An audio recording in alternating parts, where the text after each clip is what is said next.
A Conexão TV quer agradecer imensamente o aceite do Luiz Carlos, né, para essa entrevista de hoje, em prol do coletivo, e vamos aqui bater um papo bem esclarecedor da parte do Luiz Carlos. Eu sei do entendimento dele, eu sei de até onde ele pode chegar, e a gente vai estar aqui juntos discutindo questões que muitas pessoas ainda não entenderam.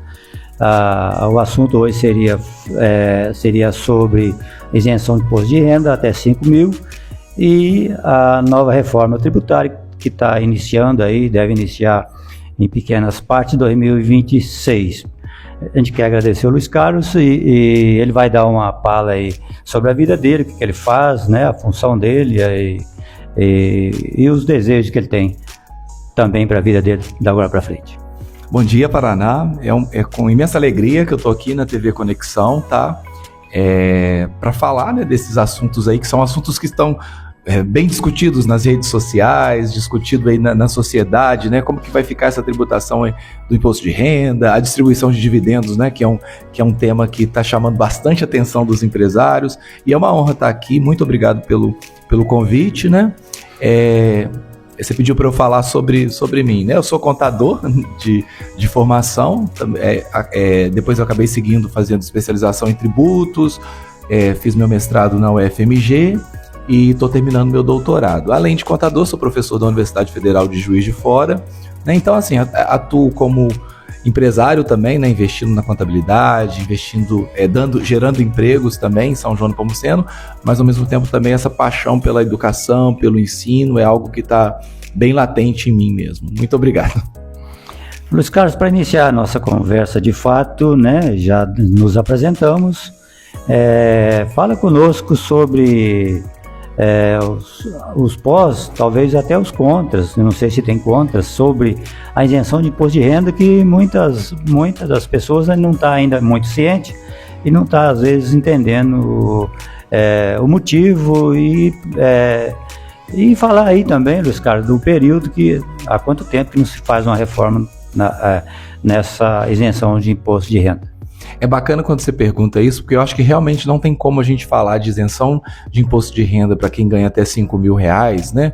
Ou até mesmo quem ganha um pouco mais, porque vai ser beneficiado, né? Até 5 mil não vai ter taxação, mais de 5 mil reais e 1 centavos até 7.350, a gente vai ter também alíquotas menores do que as alíquotas normais. Então acaba beneficiando não só quem ganha 5 mil.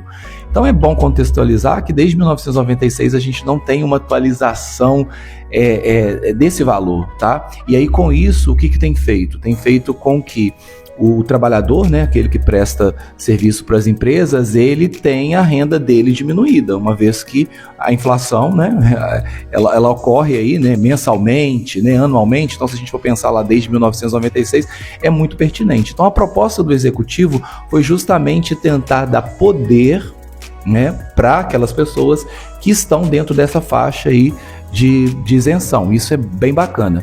Mas eu também gosto de ver uma visão também do empresário, porque se você dá isenção para quem recebe até 5 mil reais, a percepção do salário de quem recebe...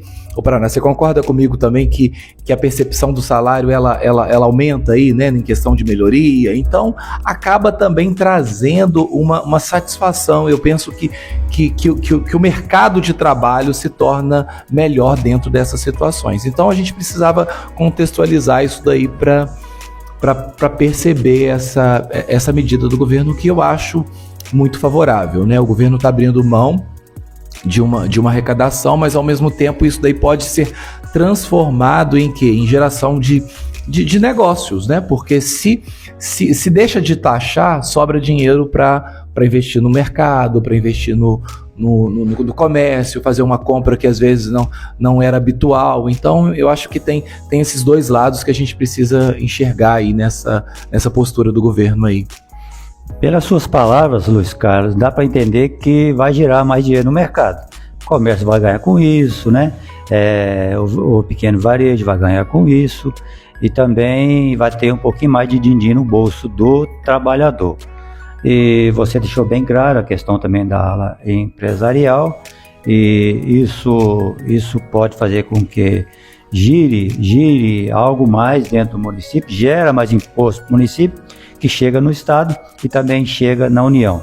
Você não acha que isso também pode desfalcar um pouco da renda do governo, ou o governo tem interfúgio para estar cobrindo essa situação? Então, a proposta do governo, do executivo, é de que seja taxado os dividendos, tá? E é muito pertinente você fazer essa colocação, porque assim, a taxação dos dividendos é algo que tem sido atacado muito, mas ela tem alguns critérios para ser definidos. Então, por exemplo, aquele empresário que está no Simples Nacional, né, que tem um faturamento lá de até 4,8 milhões no ano, ele vai continuar distribuindo dividendos da forma que é distribuída hoje com isenção. Então isso daí também não tem sido muito falado, né? E os critérios de distribuição vai pegar aquelas empresas não optantes do Simples Nacional, mas que também distribuem para pessoas físicas. Então, quando a distribuição de dividendos é feita para pessoas jurídicas, que muitas vezes acontece isso, quando a gente está pensando em grandes empresários que constituem holdings, isso também não vai ser taxado. Por quê? Porque o governo ele quer não uma bitributação, ele quer que isso seja taxado quando vá mesmo para a pessoa física. Essa taxação dos dividendos, assim, eu que estudo tributos há muito tempo, eu percebo que isso é uma prática comum dos países desenvolvidos. Por quê? Os países desenvolvidos, por que eles taxam dividendos? Porque eles querem que os empresários continuem investindo na empresa. Ele quer que os empresários mantenham investimento nas empresas, e a falta de taxação, na teoria, é entendida como que você está lá tirando o dinheiro das empresas, você não tem feito reinvestimentos. Então, acaba que a taxação de dividendos em alguns países, né, muitos países desenvolvidos, é justamente para que haja esse reinvestimento. O empresário lucrou, ele acaba reinvestindo na própria empresa, tá? Então, a gente precisa deixar claro. E uma outra coisa também que a gente precisa desmistificar, que não é todo o dividendo que vai ser taxado. Então, até 50 mil não vai ser taxado, e aí a partir de 50 mil que começa a ser taxado. Então, vamos imaginar que o empresário tem uma distribuição média de 70 mil reais mês.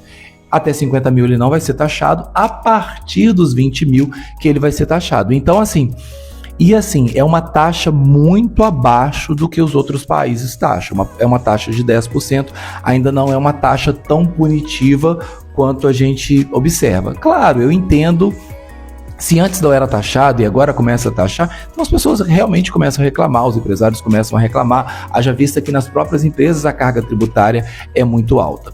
Mas isso foi uma decisão do executivo, né? E eu estou trazendo aqui de forma técnica a visão do executivo, a visão da proposta em si, né? Acho que é esse o objetivo da conversa, e a gente entender mesmo o que vai acontecer, tá? A partir de 2026. Pelo jeito, o empresário de fato não vai ser penalizado. Luiz Carlos, eu tenho uma certa, não sei porquê, não sei por ser uma mentalidade mais progressista, eu vejo o nosso político muito arcaico, muito pequeno, com ideias muito pequenas, muito territorial. O Brasil já poderia estar se avançando desde 50 anos atrás, né? Um país poderoso, rico, muito rico, mas é muito conservador, e qualquer mudança gera medo em uma ala política, não sei, por insegurança, por perder espaço, ou por insegurança de que alguém está financiando, ele é obrigado a dar satisfação para aquele que está financiando e não ao povo. Isso acaba atrasando muito a nossa sociedade. É uma pena a gente viver num país igual esse, rico como com o salário mínimo que nós temos, né? E raramente alguém chega lá e consegue mudar algumas coisas, mas encontra resistência. Aí na sua fala ficou claro que a ala empresarial também pode ficar tranquila, porque não vai atingir, né? A não ser que seja um empresário arcaico, medroso, pequeno, cabeça tão medíocre, que não consegue enxergar. Mas aqui tem mais visão, ele vê, mas isso traz algo que a gente pode expandir e crescer. E da parte do trabalhador, a gente já sabe que o trabalhador não sabe fazer conta, né? Tudo que sobrar no bolso dele de din-din já tá bom. Ô Luiz Carlos, agora vamos fazer o seguinte, tá vindo aí a reforma trabalhista, pelo que vejo, inicia agora 2026, pequeno, lenta. O segundo passo 2027, 2028 vai avançar um bocadinho, ela vai fechar por completo até 2023, justamente porque o nosso país 2033. é bem arcaico, 33, justamente porque é muito arcaico, né? E o governo vai assim com uma certa timidez, senão o Congresso também não aprova, né? E nós temos uma classe política bem difícil, bem no buraco mesmo, bem até tipo mineiro, fica atrás da montanha, né? E com a espingardinha na mão ainda, né? Escorando o inimigo. Como é que você vê isso, esse início para 2026, né? Que já tem algo que vai ser mudado para as empresas. Tem alguma coisa prejudicial? Na verdade, tem muita coisa. Na verdade, eu acho que a reforma tributária ela vai mudar a sociedade. A gente não estava preparado para viver tamanha mudança, tá? A gente vai ter mudança em relação aos empresários, a gente vai ter mudança em relação ao consumidor, a gente vai ter mudança em relação ao fisco, né? Aquele que fiscaliza, a gente vai ter mudança em relação aos profissionais de contabilidade. Então é muito amplo isso tudo aí que vai acontecer e é proposto, tá? Algumas pessoas têm até me perguntado, Luiz, você acha que vai retardar essa questão da reforma tributária? E aí é justamente pelo que você tocou aí. Ela está tão bem preparada, né? Nos primeiros 3 anos a gente vai trabalhar com testes, né? Alíquotas, testes, justamente para a gente não ter esse retardamento, esse atraso na implantação. Então ela está muito bem estruturada. E é bacana a gente observar, porque às vezes a gente escuta sobre reforma tributária, a gente está achando que é uma coisa brasileira, uma coisa política. O IVA, esse modelo, ele é adotado por a maior parte dos países desenvolvidos. E é um modelo que privilegia o quê? Não ter bitributação mais, tá? E aí tudo muda. O empresário ele vai dar o preço dele, o governo vai colocar a taxa dele. Então a gente vai usar coisas que é feito no exterior, né? Nos Estados Unidos você chega para comprar um celular, quanto que custa isso aí? $10. Eles não te falam nem quanto que é a taxação. Na hora que você vai no caixa pagar, você automaticamente paga lá esses $10 mais a taxação que tem, tá? Então muda em relação ao consumidor até isso, né? O consumidor ele começa a ver o preço livre de impostos, tá? Então a gente começa falando nessa mudança em relação ao consumidor nisso. Ele começa a ver preços livres de impostos e uma outra coisa também que o governo implantou, questão do cashback. Então a solicitação de notas fiscais vai ser algo muito comum. Por quê? Porque os brasileiros eles terão de volta 20% do que o governo recebeu. 20% do que foi para o governo, eles terão de volta. Qual é o brasileiro? O brasileiro que está lá no Cade Único, que tem uma renda familiar até meio salário mínimo. Então a gente vai ter uma mudança em relação à questão do consumidor por causa disso. O consumidor passa a ver o preço sem imposto, o consumidor passa também a pedir nota fiscal, tá? Então o empresário ele já começa a ter um outro público de consumidor. Se a gente for voltar a questão para os empresários, a gente começa a ver o seguinte, olha, o meu fornecedor, o meu cliente vai ter que me pagar através de um sistema já conveniado com o banco, através que chamam o split payment, usado por algumas franquias, né? As franquias elas são capazes de ratear aquilo que vai pro franqueado e aí o governo vai fazer isso. Então se tem lá, se o meu cliente me deve R$100 e o governo teria 20 nisso daí, então 80 já vai direto pro empresário e 20 vai para o governo. Então olha só, há uma mudança na administração desse dinheiro. Então aqueles empresários, por exemplo, que não pagavam impostos e que não via o imposto como algo que precisa realmente ser pago, que precisa ser pensado no custo, eles acabam não tendo mais espaço, tá? E haja vista que as empresas grandes vão querer comprar somente daqueles fornecedores que têm uma conformidade fiscal, né? Que é muito falado aí, o tal do compliance tributário. Então essa conformidade fiscal. Então há uma mudança nesse cenário empresarial muito grande. Em relação ao fisco, a gente começa a viver algo sem fronteiras. E aí se você quiser interromper, às vezes eu tô já adiantando algumas perguntas suas, mas, por exemplo, em relação ao fisco, a tributação vai acontecer, o Estado vai receber, ele vai receber aquilo que entra no próprio Estado, porque é uma tributação para o destino. Então hoje o Estado ele toma conta das empresas que estão no Estado. Por quê? O que as empresas estão aqui vende vai para o Estado. Só que mudou a figura. O Estado vai ter parte naquilo que vem para cá.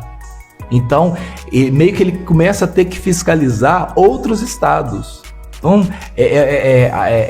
os fiscos vão ter que começar a aprender a trabalhar num novo modelo. Então, assim, você começa a ver que as coisas estão totalmente diferentes. E aí, será que eles estão preparados? Aí, né, assim como os empresários, assim como o consumidor, então a gente começa a ver isso daí. Em relação à minha profissão, né, de contador, eu tenho falado lá para os meus alunos da universidade, a gente muda totalmente. Por quê? O governo passa a fazer uma apuração assistida. Porque com essa expertise, com essa inteligência fiscal, o governo ele já sabe tudo que uma empresa faturou, tudo que a empresa já comprou. Então, assim, a gente começa a fazer análise daquilo que o governo apresentou. Claro que a gente vai fazer questionamentos, a gente vai fazer ajustes ali, tudo baseado na lei. A gente vai fazer. Às vezes tem uma oportunidade fiscal, tributária, a gente vai indicar ali, mas a escrituração da nota acabou. Entendeu? Então, assim, imagina, a gente... quantos escritórios hoje tem muitos empregados porque precisam escriturar a nota. Então, a escrituração de nota acabou. Então, a gente tem uma mudança totalmente, as pessoas às vezes não estão entendendo isso. E a semana passada eu estava dando palestra numa universidade lá em Juiz de Fora. Essa semana eu vou falar para o grupo de empresários do Beni sobre essa reforma. Aqueles que estão antenados isso estão querendo discutir o tempo todo. Por quê? É uma mudança total de perfil dentro da sociedade. E às vezes as pessoas ainda não enxergaram o que está para acontecer e já agora em 2026 que a gente começa. Ótimo. Você deu uma aula aqui para quem está ouvindo, para quem vai contactar com a Conexão TV. Eu quero agradecer o Roni por essa televisão aqui, esse bate-papo é para isso mesmo, para esclarecer, por isso que chama em prol de todos, né, do coletivo. O Luiz Carlos, eu chamei sabendo da capacidade dele, claro, com certeza, né, não desmerecendo os outros, mas eu falo assim por ele estar dentro da Federal também dando aulas. Para quem está dando aulas, vai buscar na fonte o que está vindo. Quem está aqui embaixo pratica só a função dele, ele chega na mesa dele o prato que tem que comer. Já aquele que está lá buscando, ele planta porque os outros colhem também depois. É a função do Luiz Carlos, por isso você está aqui. Luiz Carlos, a gente está te agradecendo. Ô Luiz Carlos, uma pergunta, isso fortalece mais o Estado? Isso acaba, a reforma acaba fortalecendo mais o Estado. Por quê? Porque o Estado ele começa a ter poderes que ele não tinha antes. Né? Até mesmo nessa questão de já apropriar do tributo que é seu. Então, se a gente está falando a questão do split payment, então assim, as regras ficaram muito claras em relação à arrecadação. Então, o empresário ele passa a não administrar. E aí, gente, um ponto que a gente tem que deixar bem claro é que a reforma é só sobre a tributação do consumo. Então, a gente pega impostos, né, hoje o ICM, o ISS, que é municipal, né? O PIS, a COFINS, o IPI vai deixar de existir, né? Em algumas situações ele vai permanecer, mas a tributação sobre a renda, né? Que é o imposto de renda da pessoa jurídica, a contribuição social, elas permanecem. Então, assim, vai ter impostos aí que a gente vai ter que continuar apurando mesmo. Por exemplo, o lucro da empresa, né? Então, nessa liberdade. A gente está falando aí dos impostos sobre o consumo, tá? Então, claro, o Estado ele vai ter mais poder com isso. Mas, ao mesmo tempo também, o Estado ele não vai poder amarrar mais as coisas. Por quê? A reforma traz que a gente vai ter unicamente 3 cadastros. Acabou cadastros municipais, cadastros estaduais, eles vão existir, mas toda a tributação vai ser em cima do CNPJ, em cima da inscrição estadual e em cima do cadastro imobiliário do imóvel. Então, esses são cadastros nacionais aonde o Estado consegue, aí com a sua expertise, com a sua inteligência fiscal, detectar inconsistências de recolhimento, inconsistências de pagamento, encaminhar contribuintes para a malha. Então, assim, ao mesmo tempo que cresce o poder no Estado no sentido da arrecadação, a gente passa a ter uma legislação uniforme. E aí, essa legislação uniforme tira toda essa questão de um Estado brigando com o outro, sabe? Que era muito ruim. isso, né? Porque a gente não tem mais fronteira, né? No passado eu fui consultor de uma multinacional que vendia para 27 estados, então como que era difícil a gente determinar operações ali, porque eu tinha que estudar a legislação dos 27 estados, e aí a gente passa a ter uma legislação uniforme, então isso é bacana a gente entender isso daí. Então, ao mesmo tempo que o Estado ganha poder, ele não consegue também exercer uma força, às vezes, desleal em relação a outros estados, essa guerra fiscal, então ela acaba sendo inibida em relação a isso também. Então ganha e ao mesmo tempo perde. Entendi. Por outro lado, Luiz Carlos, pela sua visão, pelo que eu tenho acompanhado, né? Eu não sou muito de conspiração, porque conspira pira, né? Tem uma máxima aí que quem conspira pira, mas a gente tem que ir nas fontes. Pela sua fala, iniciando agora 2026, 27, 28, tende a acabar até 2033, a finalidade é de fato simplificar, não é? Sim, a reforma tributária ela tinha 2 motivos. O primeiro, simplificar, e a segunda, baixar com a carga tributária, tá? Isso daí, a proposta é o que está bonito lá no que foi pensado pelo legislador. Porém, assim, aí já é meu sentimento, tá? Até agora eu estava passando coisas técnicas baseado no que estava ali. Eu vejo que ela vai realmente simplificar, mas ela não vai baixar a carga tributária. A gente vai continuar com uma das cargas tributárias mais altas do planeta. Isso daí é fato. Tá? A gente vai ter uma tributação sobre o consumo que totalizam aproximadamente 27%. Então, mas o consumidor ele vai ver quanto que ele vai ser tributado agora, porque o preço vai ser passado sem esses tributos. Então ele vai saber quanto que vai ser. E aí isso gera também até transparência para o quê? Para propostas de grupos, né? Tentar alterar, porque do jeito que está hoje não tem transparência nenhuma. Sim. A gente não sabe quanto, a gente compra lá a gente vai no mercado, a gente compra ali, por exemplo, um produto de alimentação. Claro que a alimentação vai ter umas reduções, tá, gente? Então tem algumas reduções previstas na lei, que é a questão da alimentação, a cesta básica, por exemplo, vai ter isenção, a parte de saúde vai ter redução, a parte de educação. Então existem reduções aí. E como existem punições também.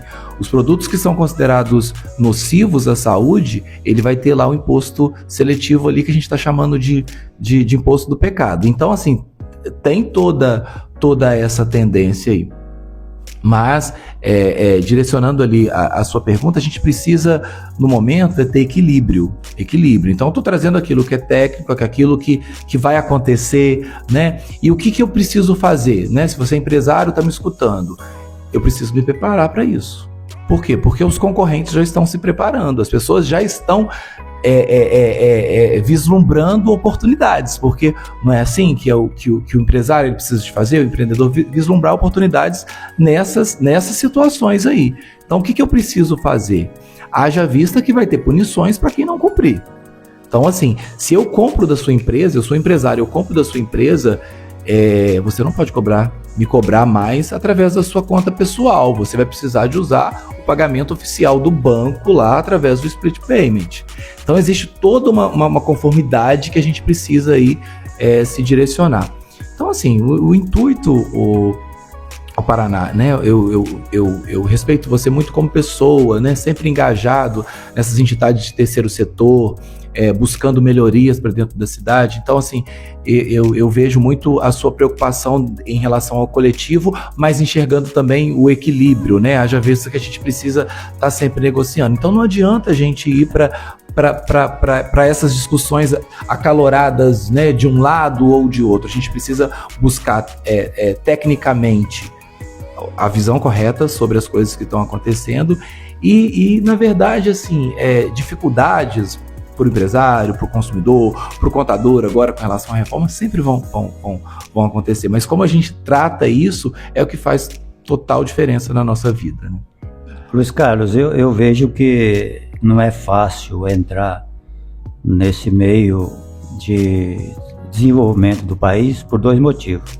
Primeiro, tem uma estrutura já montada, a espinha dorsal do Brasil É difícil mexer nela, porque é uma estrutura já bem preparada por medidas externas, nem é pelo Brasil, que não dá para mexer muito.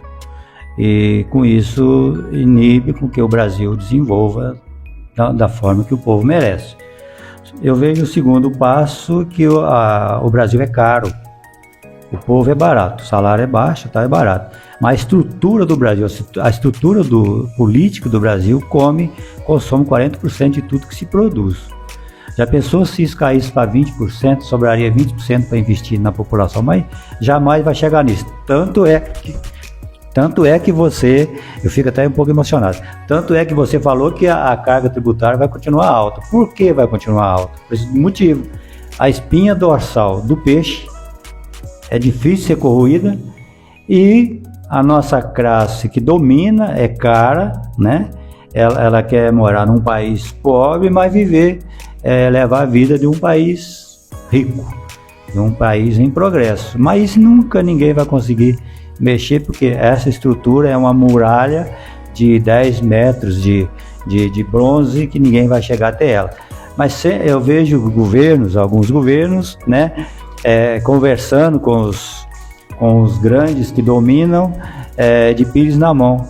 Me dá pelo menos isso aqui para me distribuir para o meu povo e eu libero isso aqui para vocês, senão não sai, entendeu? Mas nós não podemos perder a esperança do nosso derredor. O nosso dia a dia a gente é que faz, né? Se cada um cumprisse o seu papel de como tem que ser na sociedade, as coisas ficariam mais fáceis. A consciência que eu tenho, que você também tem, e o Rony também tem, de que é uma estrutura, que já falei, que é difícil ser tocada, isso aí nós temos, e isso, para quem tem essa visão, percebe assim, né? Como é que vai fazer? Não tem como fazer, mas vamos caminhando. Por outro lado, nós temos também pouca informação, Luiz Carlos, não sei se você concorda com isso. O povo não foi preparado. Quando eu falo povo, não estou falando o povo que trabalha, não. O povo que empresaria, o povo que gera renda, o povo que gera emprego. Também geralmente são muitos que vieram de baixo, né? E com a expertise dele, ele cresceu, desenvolveu e chegou onde está, né? Mas não foi preparado também para ter visões de que seria bom para todos.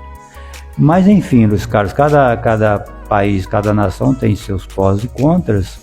E como é que você vê, Luiz Carlos, ao finalizar desse processo até 2023, 2033, você acha que isso tende a mudar um pouco mais a cabeça de ambas as partes? Então, na verdade, essa questão do imposto por fora era uma coisa que eu sempre sonhava. Eu sempre sonhava porque eu achava interessante o povo ter noção de quanto que ele está pagando de imposto. Porque às vezes o produto está caro, não porque o produto é caro, né? Muitas vezes o empresário não está ganhando tanto quanto o consumidor achava que ganhava. Então isso também é bacana, porque a gente cresce na questão daquele ponto que você falou da transparência e até mesmo a gente, às vezes, tentar mudar algumas taxações aí, algumas reduções. Então a transparência, ela é muito benéfica. E ao mesmo tempo também eu concordo com você que o executivo, seja ele de qualquer partido, ele tem muita limitação. Na verdade, eu penso que ele manda muito menos do que a população imagina, tá? Porque ele é provisório, ele fica 4, e aí depois ele fica mais 4. Ele não é a continuidade. E aí quando eu falo isso com você entende o que eu estou querendo dizer. Então, assim, o executivo também ele é muito limitado. Então, às vezes, algumas concessões ele não consegue fazer, ele precisa retroagir em alguns pontos. E aí, quando eu estou falando de executivo, eu estou falando de executivo a nível nacional, entendeu? Então, acaba que a gente acha que é o líder máximo e ele não é o líder máximo do sistema. Não é o líder, ele tem muitas, né? Haja vista se a Câmara não quiser aprovar, haja vista se o Senado não quiser aprovar, ele não consegue fazer nada, né? E ainda é o seguinte, aí depois tem a questão da justiça aí, né? Então existe uma limitação muito grande que a gente precisa enxergar. Mas a gente ao mesmo tempo também não pode deixar de sonhar. Então, acho que a reforma ela vem trazendo essa possibilidade de transparência aí. o Estado ele vai começar a se tornar mais forte do ponto de vista de arrecadação. Então existe aí uma motivação talvez para reduzir a carga tributária, para tornar as coisas melhores, mas a gente precisa de viver para ver o que vai acontecer. O que a gente precisa fazer enquanto empresários, enquanto consumidores, é se preparar. Então 2026 está aí, já fez a conta? Já sabe o que você precisa de mudar, já sabe como você precisa de emitir suas novas notas fiscais, então qual que é o impacto disso aí, até porque você vai fazer preços e muitas vezes a gente fecha preços de 1 ano, 2 anos para frente, a sua precificação já tá pronta, então tem muita coisa aí que às vezes a gente deixa a vida levar. Então, mas eu tenho esperança de que as coisas vão melhorar diante dessa perspectiva da transparência, diante dessa perspectiva do crescimento da informação. Da forma que a gente vê o nosso sistema político hoje, né, no geral, a gente fala mais do andar de cima, né, não aqui embaixo sofre demais, né, ele acaba tendo que ser populista, tem que andar entre 2 braços, populismo e negociação com os congressos. Se não negociar, se não molhar a mão, os projetos não passam e por outro lado ele sai daquela sala e vai lá fazer uma propaganda totalmente diferente, populista, para segurar o povo do lado dele. Senão daqui a pouco ele não fica mais. Inclusive até a Câmara tira os governos de lá a hora que ela quiser, se não der o que eles querem. Porque, infelizmente, Luiz Carlos, eu sou tão radical porque eu acho que se acabasse com Brasília, tudo que tá lá acaba com tudo, não tem mais nada disso. Colocar 5, 6 japoneses lá, acho que vai mudar muita coisa. A gente não pode ser... Eu acho que tem muita gente boa em tudo que é lugar. Só que a verdade é que as notícias ruins e aquilo que é ruim acaba se propagando mais, né? Você vê nas próprias notícias, né? Então aquilo que está dramatizando muito, por exemplo, você vê na questão da reforma tributária, quanta coisa eu tenho escutado e pessoas de milhares de seguidores, por exemplo, a taxação do imóvel, a questão da taxação dos dividendos, a gente acabou esclarecendo alguns pontos, ele tem tanta coisa está sendo dita que não tem nada a ver e são milhares de seguidores que estão lá. Hoje, a sociedade deu palco para pessoas que têm conhecimento raso. E infelizmente, isso daí não constrói uma sociedade, né, que vai ter continuidade, sabe? As pessoas não falam com embasamento, as pessoas não falam com estudando mesmo, né? Estudando a história, estudando aquilo que está acontecendo. Então, esses conhecimentos rasos, eu fico um pouco preocupado, sabe? São líderes aí que são formados aí, que ensinam os outros a trabalhar, mas nunca trabalharam, nunca pesquisaram, sabe? E eu fico um pouco assustado com isso. E aí você disse o seguinte, não quer dizer que aquele empresário que deu certo, ele tem a receita para o outro dar certo. Por quê? Porque ele empreendeu num outro tempo, num outro momento, numa outra concorrência, né? Hoje a gente é um mundo de especialistas, né? Enquanto você está falando de contabilidade, você está chamando aqui o Luiz Carlos para falar, mas se você quer falar de marketing, você tem que ter um especialista de marketing, né? Então, assim, eu estou falando de engenharia, eu vou precisar do especialista de engenharia. E aí as pessoas, elas querem hoje entender de todas as áreas, elas querem dar uma receita de bolo para tudo e as pessoas vão comprando curso. Hoje, as pessoas que mais ganham dinheiro são aqueles influencers que vendem cursos que não foram testados, sei lá, durante 1 ano que seja, entendeu? E as pessoas vão entendendo, elas vão se inspirando daquelas pessoas, elas vão... porque a sociedade acaba, eu não digo que ela seja ingênua, mas ela acredita nas pessoas ainda. A sociedade acredita nas pessoas. Isso é bacana, porque enquanto a gente acreditar nas pessoas, só que ao mesmo tempo tem aqueles que aproveitam daqueles que estão acreditando. Eu diante disso tudo, né, por você me conhecer, por eu saber ouvir de um lado e outro, por estar no sindicato, eu aprendi muito isso.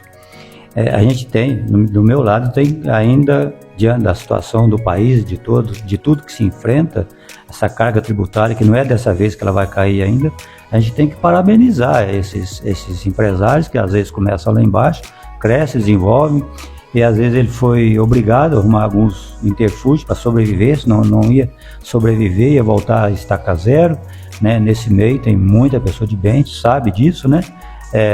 Haja visto que São João é como sendo, nós temos, eu por participar depois da reforma trabalhista, a gente parou de ser chamado para participar de eventos em Brasília, mas eu participei muito de eventos em Brasília e a gente percebe que os nossos gestores de indústria em São João está bem na frente de muitos outros municípios.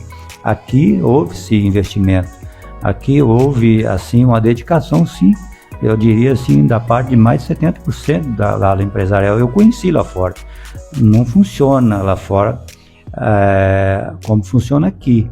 Vamos começar a ter pela base salarial. A gente vê aí na região, até BH, de fora, a base salarial nossa é bem melhor do que lá fora, né? Até mesmo Juiz de Fora. Ontem eu estava pegando uma pesquisa que a média do salário de Juiz de Fora é R$ 1.600. Isso assusta muito, né? Entre R$ 1.600 e R$ 1.900. Então, aqui em São João Nepomuceno se paga-se mais nas indústrias de vestuário, né? Então a gente observa isso. Mas realmente, e a dificuldade que está passando agora, né, com relação à mão de obra, com relação a, né, essa diminuição, própria diminuição da população, as pessoas sonhando com acesso à faculdade, e às vezes não querendo exercer aquilo que os pais exerceram, né, por opção. Então a gente traz um momento aí eu conversava com o Luizinho na semana passada, Luizinho, filho da Lábio de Mel, né, que tá lá na gestão, e ele falando da festa do trabalhador, que foi um sucesso esse ano, ele falava assim, não, a gente precisa mostrar para as pessoas, né, para os que estão aqui, que é gostoso trabalhar numa indústria, né, que é bom trabalhar numa indústria, porque às vezes vai criando assim, uma imagem de que é totalmente ruim, né? E claro que todo o trabalho tem os seus desafios, mas às vezes a pessoa vai procurar uma profissão que não vai conseguir exercer, sendo que na própria cidade já tem aqui uma formação, já tem uma direção, isso serve para o próprio crescimento, né, da cidade. E a gente fica preocupado, porque enquanto a gente está produzindo aqui e a gente está mandando lá para os outros estados, a nossa riqueza está aumentando, né? A riqueza é feita de riquezas vindo externamente, né? E as indústrias de confecção, elas tiveram um papel muito importante, elas têm um papel muito importante nesse aumento de riqueza, uma vez que a gente traz a riqueza de outros municípios, de outro estado. Então, quando a gente vê São João crescendo, muito é em virtude dessa riqueza que a gente traz aí de fora.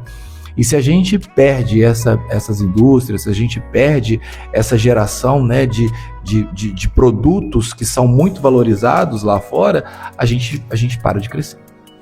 Isso é um fato que a gente precisa perceber, e a gente precisa se movimentar enquanto sociedade. Enquanto sociedade eu falo todo mundo, né?